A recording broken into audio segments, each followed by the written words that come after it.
Hello ma'am, hello classmates, good day to all of you. My name is Razel Brina and I am the first reporter in this group.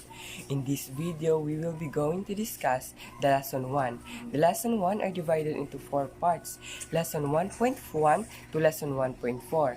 But in this video, our group will just only discuss the lesson 1.1, the introduction to learner-centered teaching, and the lesson 1.2, learner-centered teaching approaches.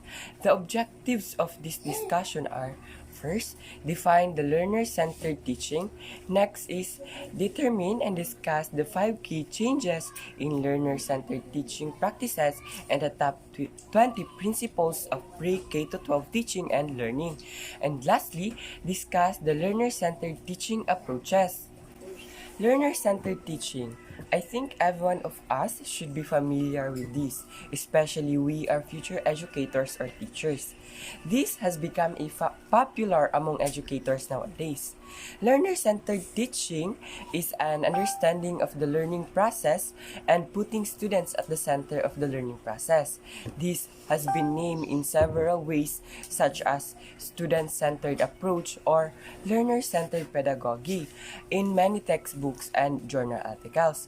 Additionally, this approach focuses on the skills and practices in a lifelong learning, creative thinking, and independent problem solving of the learners.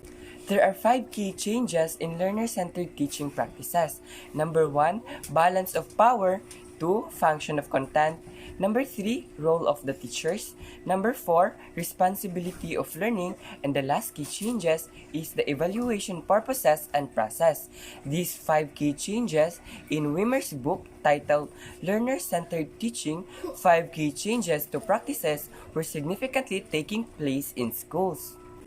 Let us talk first the balance of power. In a traditional classroom, the power to decide what lesson to discuss, what learning activities students must be engaged in, and what assessment tasks to give mainly belongs to the teacher with little input from students.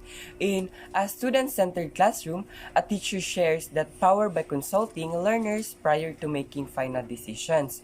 It is balance of power because it is not only matter to the students but also to the teachers. They are always at the sides of the learners in terms of making a final decision in certain matter of their lives.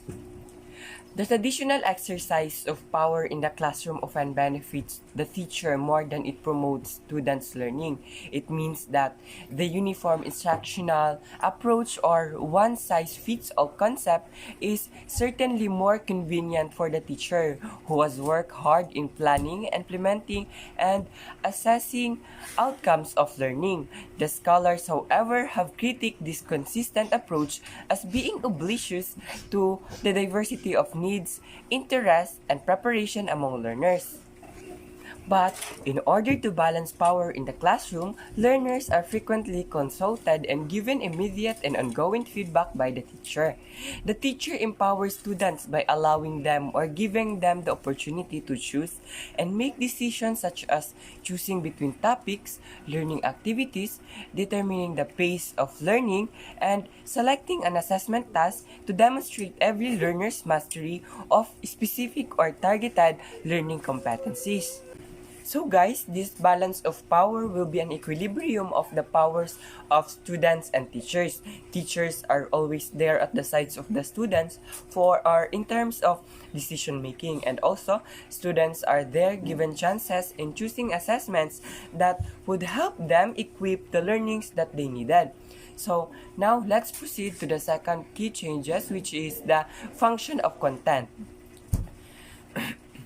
Change in the function of curriculum content, which should be less on covering it and more on using content to develop a learner's individual way of understanding or making sense. Teachers need to allow learners to raise their own question and generate their own answers or solutions.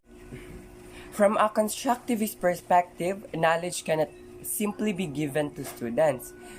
Because for them, students must construct their own meanings. In other words, learners should be capable in constructing and reconstructing their knowledge through active personal effort.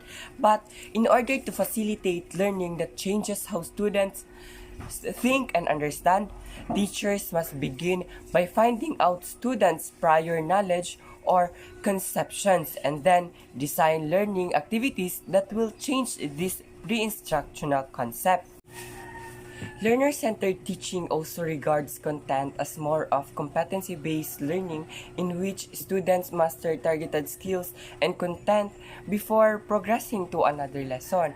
The more significant technique here is to accommodate learners' varying pace or how a students can learn and manipulate about the matter.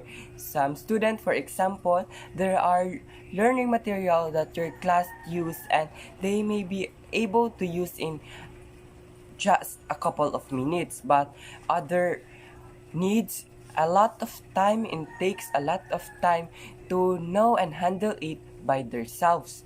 So it is very important that teachers should know the pace of learning of their students.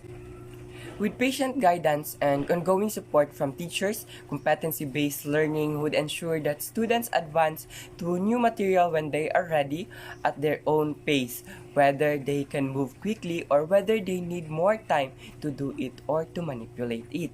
So now let's proceed to the role of the teachers. So constructivism theory brings the role of the teacher as that of facilitator of learning, not as the fountain of learning.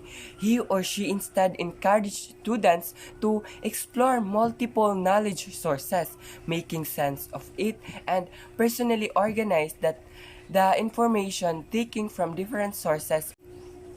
As generally observed, less knowledgeable and experienced learners will interact with content in less intellectually robust way, but the goal is to involve students in the process of acquiring and retaining information. But sometimes guys, no, for me lang ha, kay dili na dyan na siya mag-matter if knowledgeable ang isa ka tao or daghan na siya alam, naara dyan na siya sa learner or students if he or she will willing to interact sa teachers for his or her learning. But we are here talking about sa Wimmer's book. So, but this shift in perspective on the role of the teacher neglects the importance of instructional approaches and methods when evaluated apart from the topic matter and learning frameworks. And also in Wimmer's book, the teacher are no longer function as exclusive content expert or authoritarian classroom manager and no long work to improve teaching by developing sophisticated professional skills. So guys, that is all for my assigned topic for this video. Once again, my name is Razel Brina. Ray Matthew BILAD and the rest of my group mates will continue this discussion. Hello everyone, my name is Ray Matthew Bilad. So this is the continuation of the report of the role of the teacher. So McKellen finds that the teacher is involved in clarifying the subject matter, offering examples, or suggesting arguments for or against a point of view may minimize the students' need to think, while equally legal engagement by the tutor, leaving students to determine both what and how to learn without any criteria to judge the process. So it is unsatisfactory, inefficient, and make a nonsense of formal higher education as a planned and designed system. The last one is teacher must become comfortable with changing their leadership style from directive to consultative, from do as I say to based on your needs. So let's go develop and implement a plan of action. So teachers encourage students to work in groups, collaborative experiment, discuss, and revise. So teachers are becoming more of a support person, guiding students process the learnings with students at the center of their learning. So this has also resulted in more data-driven decision. Well, now what is data-driven? Data-driven, it means it is a decision making in using of facts, criteria, and data to guide strategic business decisions that are in line with your goals and objectives and initiatives. By that, you must establish data-driven decisions making as the norm. Norm means something common, typical, standard. Fostering means encourage or promote the development of something considered to be good. Now, we can experience this especially if we are likely transferring from different schools. So the roles of the teachers in the schools are distinct from those schools. Every day, we are given new opportunities to learn a new strategy, a new method, or a new teaching skill. And our curriculum is adaptable, and a teacher can modify assignments to meet the needs of all students. So teachers are like becoming more of a support person, guiding students' progress and learning. With students at the center of their learning, the classroom is student-centered. Therefore, the teacher should not come up with her or his own idea, but let the students decide the main idea and provide them what suggestions if they need the sense of direction. So they can incorporate it and according to their thoughts and process of learning. The next one is the responsibility for learning. Autonomous learners who assume responsibility for their own learning. Now, when students take ownership and responsibility for their own learning, both in terms of what they learn and how they learn it, they are referred to as learners with autonomy, and it begins with the assumption that students are capable of self-direction and can create a proactive and independent attitude to their education. Now, the next one is require different ways of learning, researching, and analyzing the information available. Now, when you say learning, there are 4 core learning styles include visual, auditory, reading, and writing, and kinesthetic. Now, visual learning is a type of learning style in which students prefer to use image, graphics, colors, and maps to communicate ideas and thoughts. Now, visual learners can easily visualize objects and have a great sense of balance and alignment on a very color-oriented and an effortlessly envisioned imagery. The second one is the auditory. We all know that auditory means that it is, auditory is a learning most effectively by a listening or listening to music. They would prefer listening in a lecture over reading a textbook or hearing the instruction for a project instead of figuring it out using hands. Now, the next one is reading and writing. Write. Learners from primary by reading and writing, they prefer to learn information by reading notes, handouts, and textbooks. So these learners mostly use dictionaries and other reference materials. They also using as a benefit for a rewriting notes and rereading notes silently again and again. The last one is kinesthetic. Kinesthetic is a tactile, a learning style that requires that you manipulate or touch material to learn. Kinesthetic tactile is a techniques are used in combination with visual and auditory study techniques, producing multisensory learning. The next one is it establishes that students can and should be made responsible for their own learning. So it is easier to discover your skills and shortcomings when you take responsibility for your own development. Once you've identified this, you can create a learning plan that focuses on areas where you need the most help, speeding up your learning and honing the abilities you've been working on.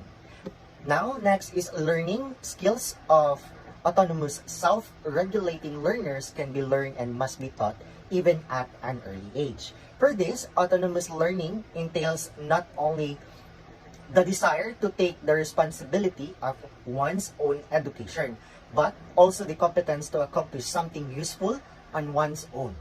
Autonomous learning skills aren't something pupils can master, nor are they something that they have or don't have.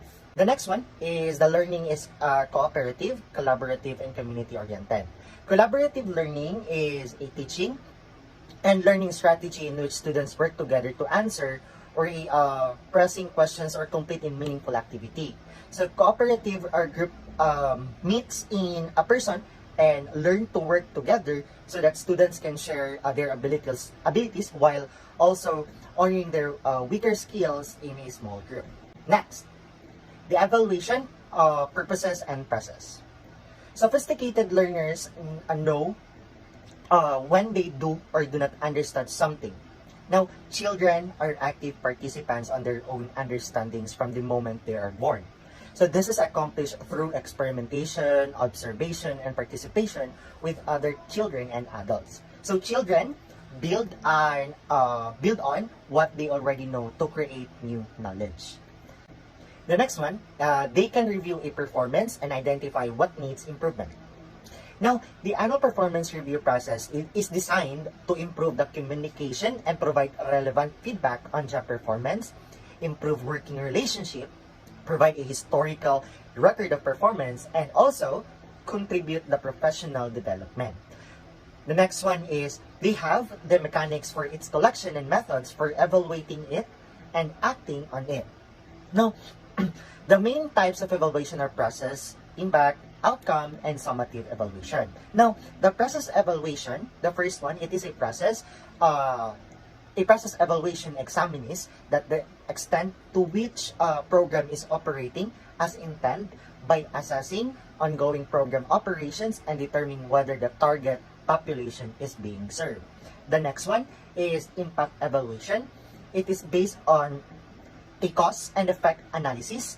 An impact evaluation uses rigorous or challenging methodologies to evaluate the changes in outcomes that can be linked to be given intervention. The third one is the outcome evaluation. It is a sort evaluation that looks into whether participants in a program to change and also to change the link to the program or activity. These evaluations look or whether to what extent and in what direction to program participants' outcomes changes. The last one is the summative evaluation. Examples of a summative assessment is exams at the end of the semester or in the middle of the semester. So work done over a long period of time, such as final project or creative portfolio, test at the end of each unit or chapter. Now, this is the last one, the 4 principles of student-centered approach. Now, number 1, e-learning is personalized. So students engage in different ways and in different places. Personalized learning is instruction in which the pace of learning and instructional approach are tailored to the specific needs of each learner. Example for that one is learning objectives, instructional approaches, and instructional content. Learning is a competency-based, refers to instructional, assessment, grading, and academic reporting systems. So based on students demonstrating that they have learned the knowledge and skills expected of them as they progress through their education.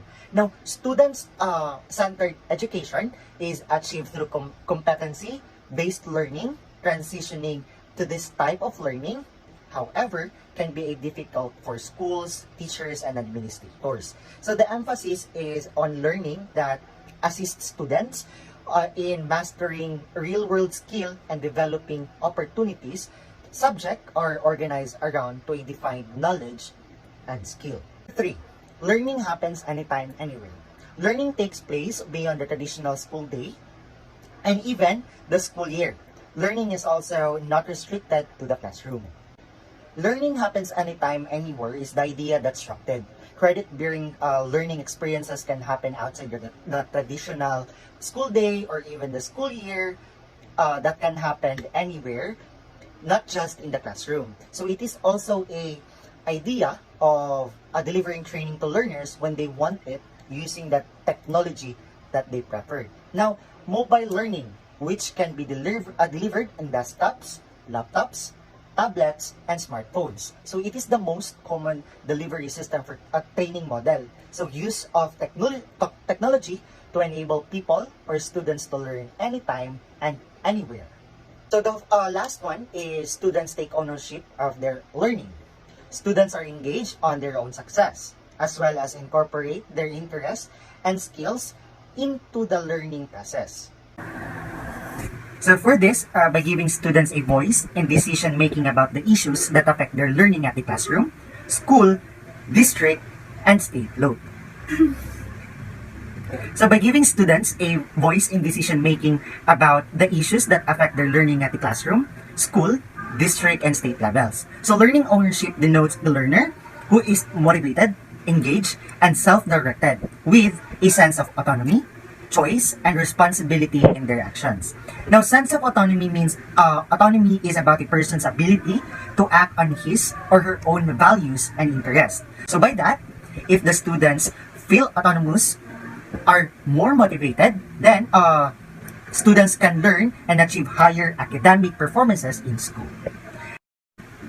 So that's it. My name is Ray Matthew BILAD, and please help me welcome for the next report. Good day, I'm Clark ALQUIZAR, and I'm about to explain the top 20 principles for pre-K to 12 teaching and learning. So, in 2015, the American Psychological Association, or APA, published its top 20 principles for teaching and learning for basic education teachers. These principles were based on decades of research on human learning and can well serve as lampposts for today's teachers on how to facilitate learner-centered teaching. As a future educator, the top 20 principles revolve around the following key concepts to keep in mind whenever we design our instructional plans and implement them with our students. So the first principle is the prior knowledge. What students already know affect their learning. So prior knowledge influences both conceptual growth and change. With conceptual growth, students add to their existing knowledge, and with conceptual change, students correct misconceptions or errors in existing knowledge. Facilitating conceptual growth and change requires first obtaining a baseline level of students' knowledge prior to start the unit through formative assessment. The second one is the formative and summative assessment. So the formative and summative assessments are both important and useful, but they require different approaches and interruptions. Formative assessments are typically used as a part of everyday practice and are given there prior to or during instructions. So, on the other hand, summative assessments results in an overall evaluation of student learning or program effectiveness, and are typically utilized at the end of a unit or course, thus having more limited impact on the current instruction. Next is the mastery goals. Mastery goals is when students set performance goals. They have a tendency to avoid tasks that might expose weaknesses, end up missing opportunities that would foster the development of new skills. Those with mastery goals are more likely to be motivated to learn new skill and achieve higher level of competence. Creativity. So, creativity is the heart of the motivational classroom. It empowers students to express ideas and opinions in unique ways.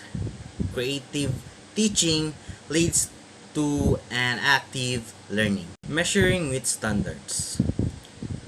Measuring with standards. Standards spell out what students are expected to learn in each grade and each subject. Social interaction helps to increase participation. Example, it provides the students with an environment where they can participate in learning activities as well as discussions. Feedback. Clear, explanatory, and timely feedback to students is important for learning. These principles highlights the importance of instructor response and indicates the best manner in which to deliver feedback to students in order to maintain or increase motivational to learn. Positive relationship. So positive relationship provide us with empathy, compassion, the ability to form rapport, trust, and understanding. Behavior and relationship go hand in hand. And for educational professionals, this creates a welcoming learning atmosphere if done right, in which both parties and learners can thrive. Student support or learner support is another critical component of an effective learning environment. It focuses on what the teacher or instructor can or should do to help learners beyond the formal delivery of content or skill development. Self-regulation is important because it allows students to do well in school, with friends, and at home. It helps students feel good about what they can handle, and it helps students feel good about themselves. Students' beliefs and goals can powerfully influence their learning success. Those who believe intelligence is a fixed entity tend to emphasize performance goals. Teachers or teacher expectation. With consistent expectation, students know what expected of them throughout the school day. This allows them to feel more confident, engaged, and connected to the school community. It also makes easier for teachers to recognize positive behaviors and to correct problem behavior to keep small problems small. Interpersonal relationship and communication are critical to both the teaching and learning process and the social developments of students. This principle provides detailed and specific guidelines for improving both teacher-students. Emotional well-being influences educational performance, learning, and development. Emotional well-being can be included across many psychological units, such as self-concept and self-esteem, self-efficiency and locus of control, and lastly, happiness and coping skills. Contextual learning. Contextual learning motivates and encourages the learners to introspect and explore their talent and learning.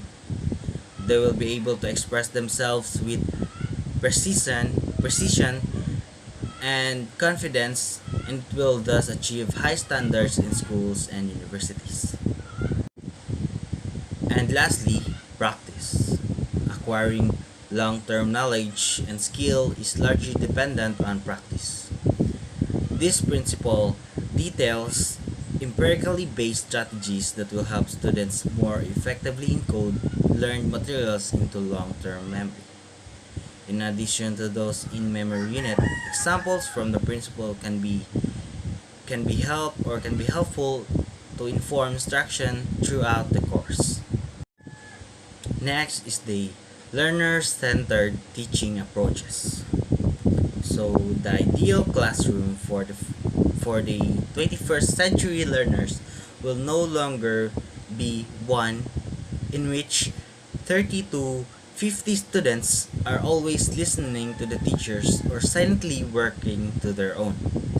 Although contemporary teaching practices still involves lecture, drill, and practice, students need to be trained to work in alternative arrangement such as talking to each other in small and large group, making public their personal knowledge and beliefs, constructing and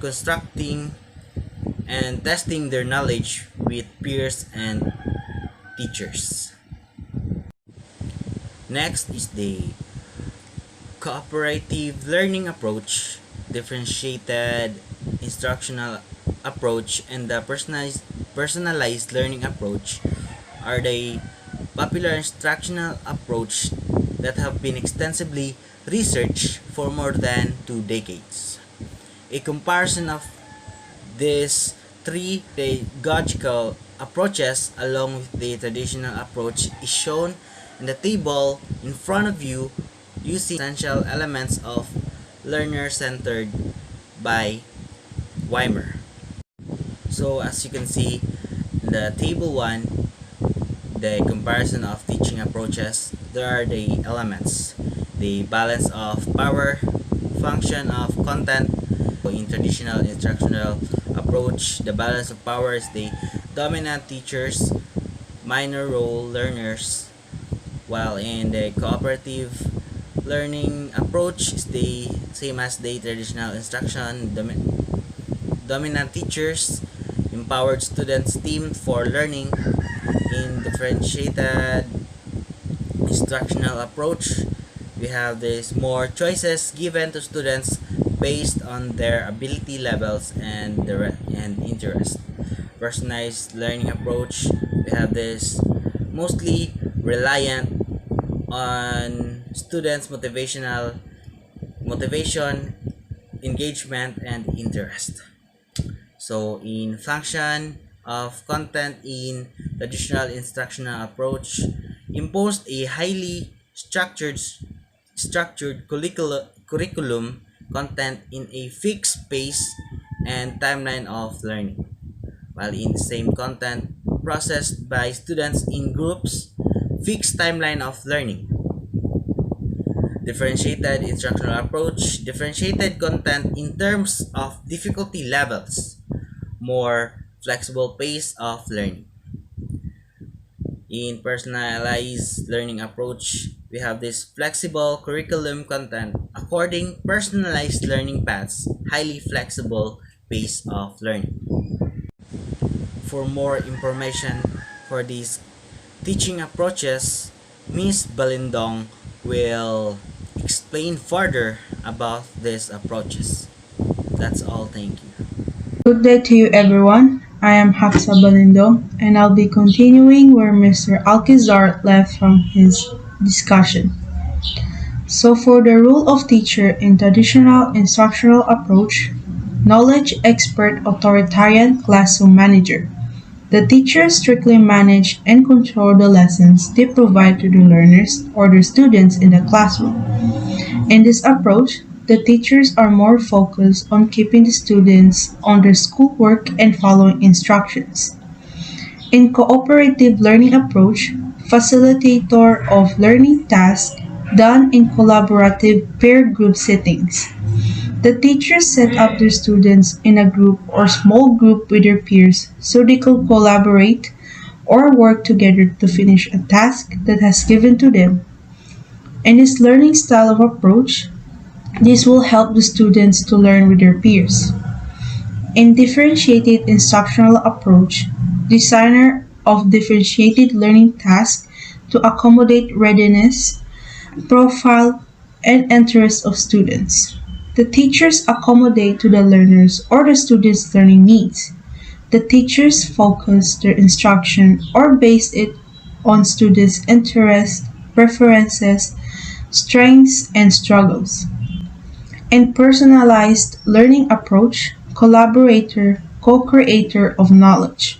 Teachers collaborate with their students to create a learning plan based on their needs, preferences, and interests. As for the responsibility of learning in traditional instructional approach, students are expected to fully understand knowledge passed on by their teachers. This means that whatever lessons or knowledge the teachers provided to the students, they are expected to fully learn or understand it without further ado. In cooperative instructional approach and differentiated instructional approach, learning is co-created by students in group settings. The learners learn with their peers in a group set by their teachers. In personalized learning approach, students designed individual learning plans to achieve mastery of targeted learning outcomes. This means that students are provided learning plans based on their personal learning characteristics, their interests, and preferences. There are three pedagogical approaches: cooperative learning approach, differentiated instructional approach, and personalized learning approach. The cooperative learning approach started becoming popular in the 1996 in an attempt to move away from traditional pedagogical approach that relied heavily on uniform instruction for a large-size classroom. The cooperative learning approach used the social interdependence theory, which proposes that the behavioral outcomes of a person are affected by their own and others' actions. The said theory became the framework for designing teaching learning activities in peer group settings. The figure showed in the slide is the 5 factors for an effective cooperative learning approach that is described by Johnson and Johnson in 1994. The positive interdependence. Students commit to personal success as well as the success of every member of the group. If students are having difficulties, their group mates are there to support them. Positive interdependence can also promote motivation to learn because students are learning not just for themselves but also for the benefit of their groups. Working in groups involves sharing information, helping each other in doing the group task so that they progress together. Individual group accountability. The group is accountable for achieving its goals, and each members must be accountable for contributing a fair share of the work towards the goal. Interpersonal and small group skills. Group members learn how to apply teamwork skills that has collaborative leadership in making fair decisions. Students also develop friendship by building trust, communicating freely, and resolving conflict. Good day everyone, my name is Vincent Aguirre and I will continue cooperative learning approach. So next is we have individual and group accountability. The group is accountable for achieving its goals and each member must be accountable for contributing a fair share of the work towards the group goal. So in this section, each member of the group should be able to share their thoughts, ideas, and opinion within the group sharing in order to achieve the group goal. Next is we have interpersonal and small group skills. Group members learn how to apply teamwork skills that has collaborative leadership, making fair decisions. So in this section, each member will work as a team. So in this type of event, each member will be able to build teamwork and someone will lead them to make fair decisions and everyone's idea will be disseminated into every group. And next, students also develop friendship by building trust, communicating freely, and resolving conflict. So while doing teamwork, each member will build trust and they can be able to communicate with each member of the group freely and openly. And in that way, they could be able to resolve any conflict that may come into their group. So next is we have promotive interaction. Students promote each other's success by sharing resources or information that will help every member. So in this section, by the members sharing their thoughts, ideas, and opinions, the members of the group will gain some knowledge. And this is just like a give and take process. The thoughts I will share it will help them learn. And the thoughts that they will share, it will help me learn. So peers take time to encourage, praise, and each other's effort to learn. So, what do you call this? By the time that members put some effort to learn, even though it is hard for them, you should credit it and encourage them so they will become even more eager to learn. So next is group processing. So basically, to make this section short, group processing is every time the group accomplish their goal, they should talk to each other. How can they be able to comply their lapses, and also to celebrate their success. This can also build strong foundation and on their relationship that can help them improve and work as a team even more and become successful to perform in every group task. Now, let's proceed to differentiated instructional approach. The pedagogical concept of differentiation as opposed to uniform instruction was first popularized by Carol Ann Tomlinson with her book How to Differentiate Instruction in Mixed Ability Classroom, published in 1995. In this approach, teachers usually differentiate their teaching by modifying three aspects in his/her classroom practice. First is the content, the process, and the product.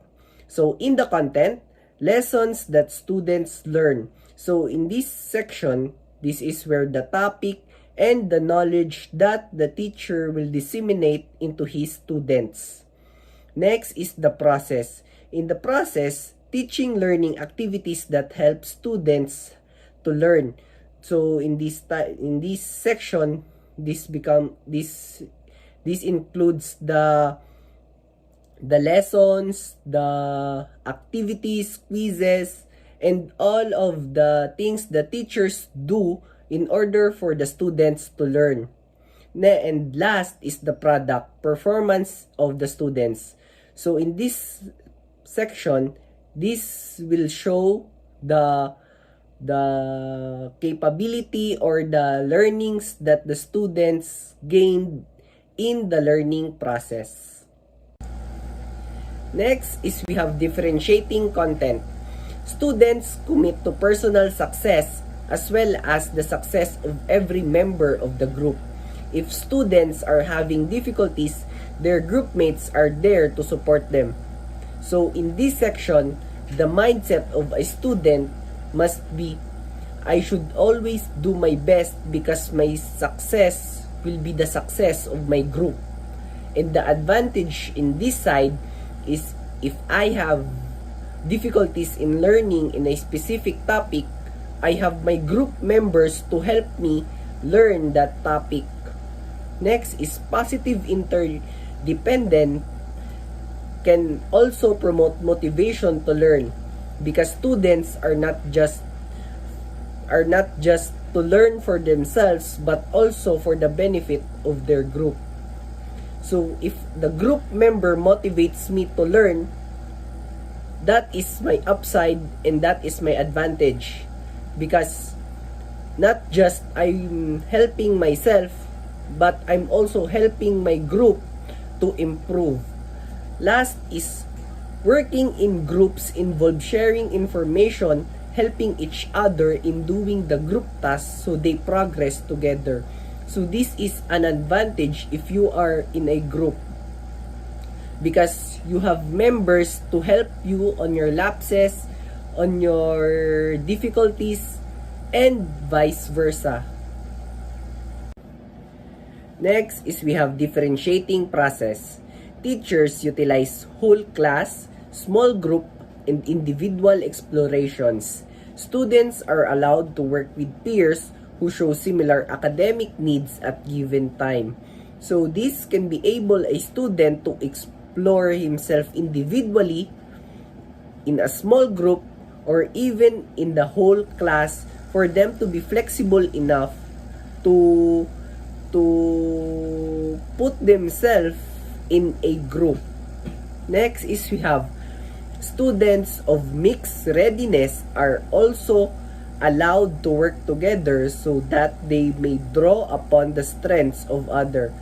So students who have different interests will work together so that they can be able to persuade each other and to be able to know the strengths of each interest. Next is students may also choose to work with classmates who have similar interests or learning style, or even collaborate with those who have different interests or learning style. So, in this section, students who collaborate in similar interests will gain the knowledge of their interest and to have even more learnings that they don't have that other students do. And on the other side, if they collaborate with different interests, this can be able to persuade them to be interested in that type of interest of other students. Next is students themselves sometimes decide on their work groups and arrangement, and sometimes teacher also decide. So if students decide to work on their groups, this can be able them to be comfortable because they will choose the members that they will have. And if the teacher will decide, they have no choice but to collaborate with other members that they don't know, and this can build friendship and teamwork. And last is teachers may also use technology to create blended learning classrooms that allow for multiple leveled activities and centers.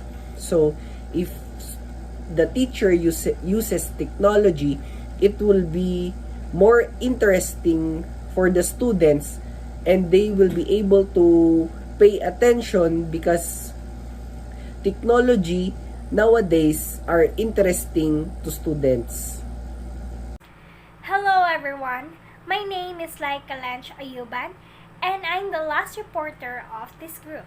And my topic for today is all about personalized learning approach. Personalized learning includes a range of instructional approaches that are designed to address the skills, knowledge, needs, and interests and aspiration of individual students. Personalized learning requires formative assessment of students' skills and knowledge so that individual pace target learning strategies can be developed to meet each student's needs and interests. A personalized learning approach allows students to pursue their own pathways to meet high school graduation requirements. Instead of counting the numbers of hours students are in their seats, students move through coursework and graduate based on their ability to show they have mastered the material. The United States National Education Technology Plan in 2017 defines personalized learning as follows. Personalized learning refers to instruction in which the pace of learning and the instructional approach are optimized for the needs of each learner. Learning objectives, instructional approaches, and instructional content and its sequencing may all vary based on learner needs. So, in personalized learning approach, there are 4 design elements. First element is the flexible pathway. So, learning activities must be meaningful and relevant to learners driven by their interests and often are self-initiated. Students are provided the opportunity to choose in-school and out-of-school learning modalities that are attuned to their socioeconomic capability, interests, and needs. Flexible pathways allow students to apply their knowledge and skills to tasks of personal interest as part of the personalized learning planning process. Upon successful completion of the course, the students will receive credit towards graduation from their high school and college credit from the college or university.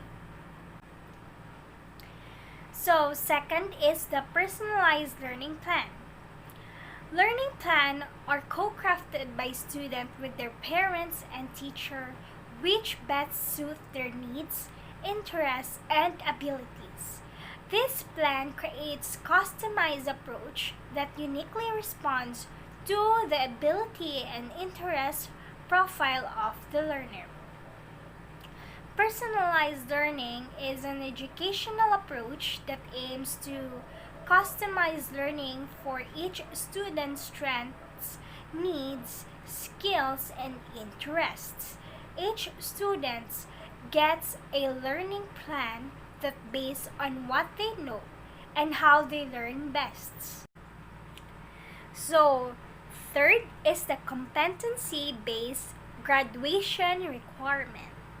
So, competency standards are made clear to students at the beginning of the course as well as and how these are to be assessed at the end.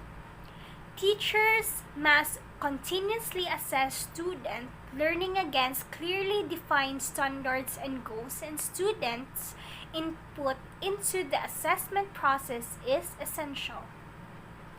Student must also have access to real-time feedback and performance data for self-monitoring. Transitioning away from seat time in favor of a structure that creates flexibility allows students to progress as they demonstrate mastery of academic content.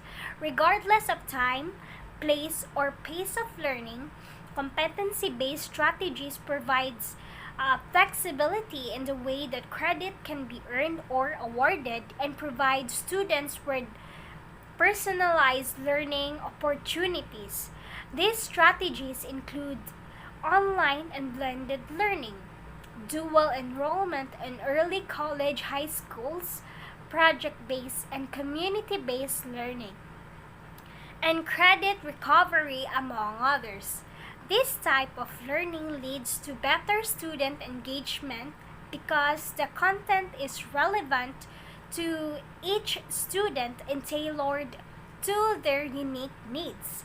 It also leads to better student outcomes because the pace of learning is customized to each student. So last is the student ownership and agency. Teacher refrains from imposing or fully controlling the pathways of learning.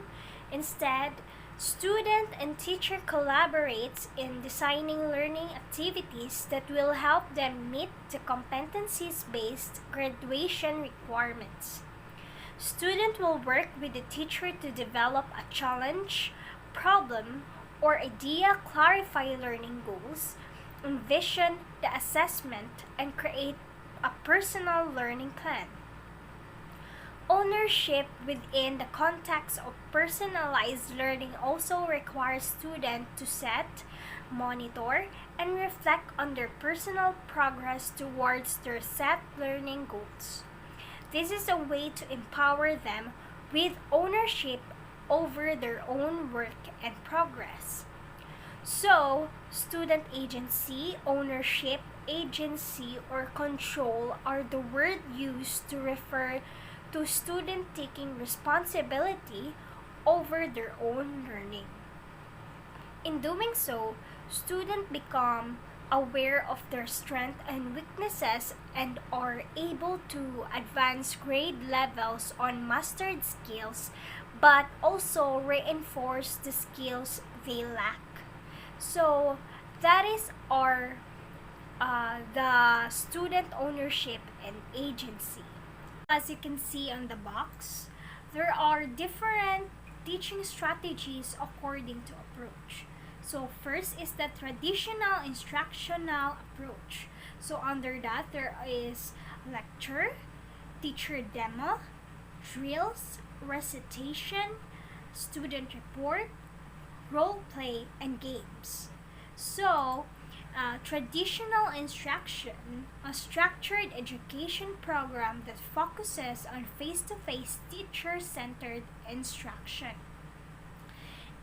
including teacher-led discussion and teacher knowledge imparted to students. All students in the classroom generally receive a single unified curriculum. Next is the cooperative learning approach. So under that, there is thin pair share, jigsaw 2, team game, tournaments or TGT, student teams achievement, division or STAD, number heads inside outside circle.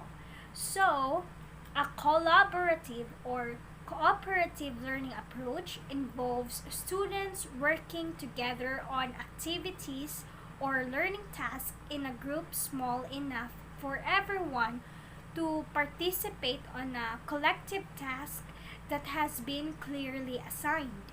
So next is the differentiated instructional approach. Under that, there is tiered lesson, choice board, graphic organizers, web quests, learning logs, learning contracts, and gallery walk. So, in differentiated instruction is a teaching approach that tailors instruction to students' different learning needs. It lets students show what they know in different ways. So, last approach is the personalized learning approach. So under that is there is team wikis, group blogs, personal vlogs, discussion threads, chat groups, polling, project e-portfolio.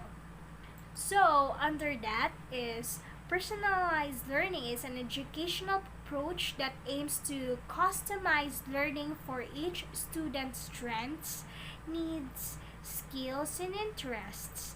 Each student gets a learning plan that based on what they know and how they learn best. So that is all my report for today, and thank you.